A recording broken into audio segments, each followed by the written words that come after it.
When you discover that your brother is not your father's child, how do you tell your father?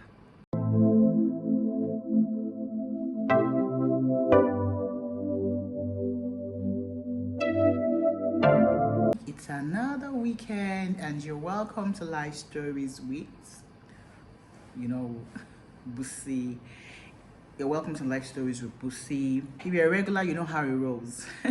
If it's your first time here, you're welcome. It's Life Stories with Bussy, and I like to refer to myself as your sister from another mother. Sometimes you're going through so much and you don't want to confide in your family and friends because you feel that they might carry your matter on top of their head, call a family meeting, tell the whole world about it, or they might judge you. And that's where Bussy and a community of subscribers come in. We try not to judge because you know what? Nobody only pass. Some of us have done things that we're not proud of.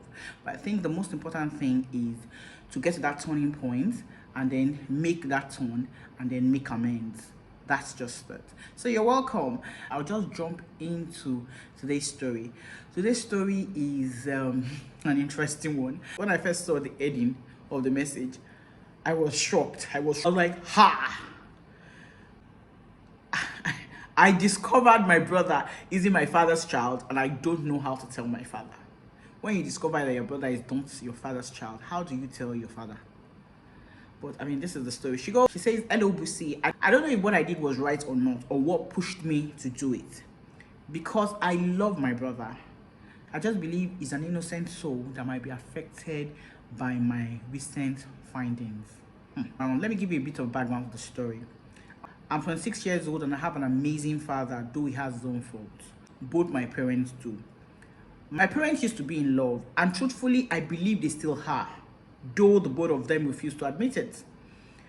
What I can remember growing up was how we used to be a lovely family until my stepmother happened.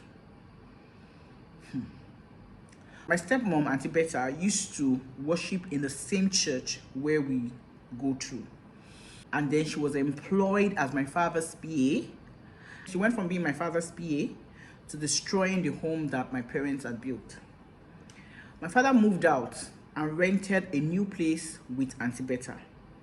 All this happened when I was about 10.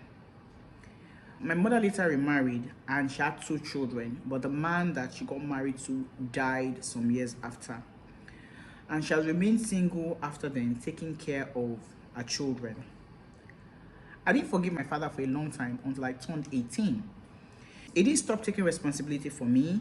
He paid for my school fees. He bought things that he believed that I needed. He sent me to good schools, and he even helps my mom out financially sometimes. They're very civil with themselves. When I was 18, he took me out and we had a weekend getaway. There he told me relationships are complicated and they don't always turn out as we expected.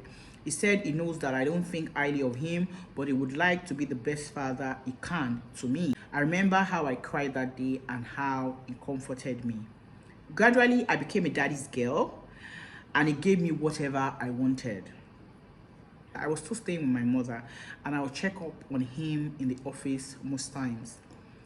When he was turning 50, he told me that he wanted me to plan his birthday activities with Auntie Beta because he felt that I would give it a youthful feel and he wanted that. And that was when I had to start having meetings with Auntie Beta. She turned out really cool, but I still didn't trust her. I didn't let my guard down. We planned the party and everything was successful. I was in the house one day when I overheard Auntie Beta telling someone on the phone, these were exact words, I have nothing to fear. Alexander, that's her son, is the only son of his father and the rightful heir to all that he owns. What does a girl stand to inherit? Alexander is the center of his father's life. Nothing can change that. Now, I never thought of inheritance. I'm quite hardworking, I earn a very decent salary, and I also have a thriving side hustle. But that statement made me start thinking of the many times my father would be saying glowing things about me, and out of nowhere, she would find a way to bring Alexander's achievement in. Alexander is 16, by the way. Okay, Alexander is a cheery young man. He's very athletic, quite intelligent, and he's a witty young boy. I truly adore Alexander, but I wasn't quite comfortable with his mom. I heard my mom and a friend discuss in the early days of a separation from my father that they were sure that Alexander wasn't my father's child, that Auntie Betta forced the pregnancy on my father. That statement Auntie Betta made that day unsettled me. I always knew she wasn't a genuine person. You can't snatch someone's husband and destroy their happiness and convince me that you are. But I let it slide because of my father. Now, my mother doesn't like discussing Auntie Betta or my father again. The only thing she told me was not to be too comfortable with Auntie Betta. Her exact words: don't be deceived that Betta likes you. Be very careful with her. So, I brought up the topic of Alexander's paternity with my mom. She said, in life, sometimes you allow the sleeping dogs to lie. Now, that made me more curious. I kept ruminating on it and I discussed it with a friend. And my friend suggested the most ridiculous thing. He said I should conduct a DNA on Alexander. I was shocked at first, like, why would I want to do that? He said something I found profound. He said, imagine your mother was right and Alexander isn't your father's son. Imagine Auntie Betta finds a way to manipulate your father or his will in the future.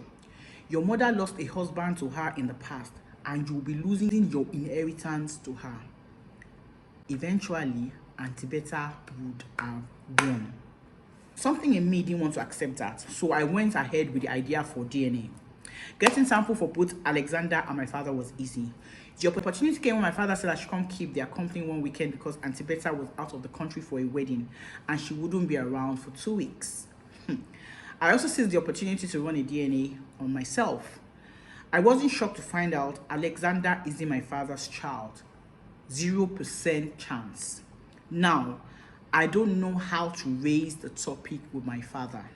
One part of me believes he needs to know the truth. In another vein, it makes me feel I'm being wicked. Another part of me knows it will break him and destroy Alexander's life. I don't have the intention to do that. But I don't think Auntie Betta should get away with this.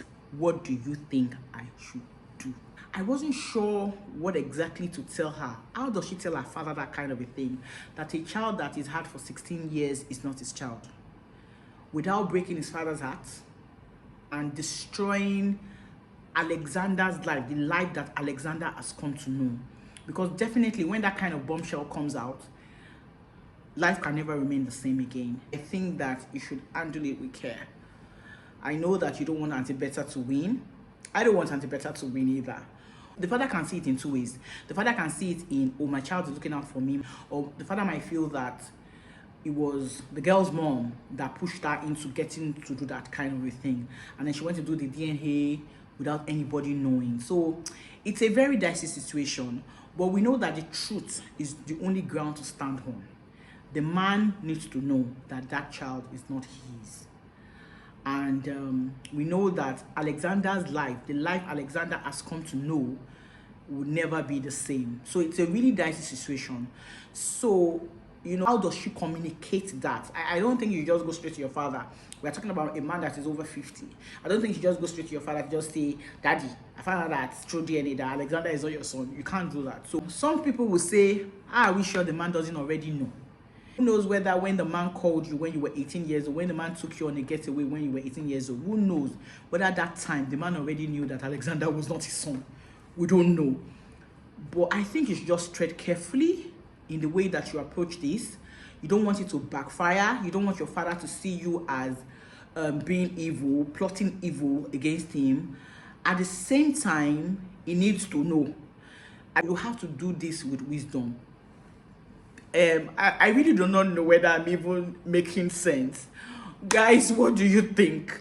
Please let us meet in the comment section, because it's not something that you just say, go and tell your father. You are very close to your father. Go and tell your father. When I shared the story with my husband, I was like, what do you think? My husband was like, there's no biggie now. Let the girl go and tell her father. If she's very close to her father, her father deserves to know. But I feel like it's not something that you can say directly, because it can even affect the man's health. The man might take it badly and it can affect the man's health, you know. What do you think she should do? Let us meet in the comment section, because she's waiting. It's really boiling in her heart. She really doesn't know how to tell her father. She doesn't want to come out as being wicked, but she feels that her father needs to know. So next time when I come your way again, my name remains Busola David. Bye.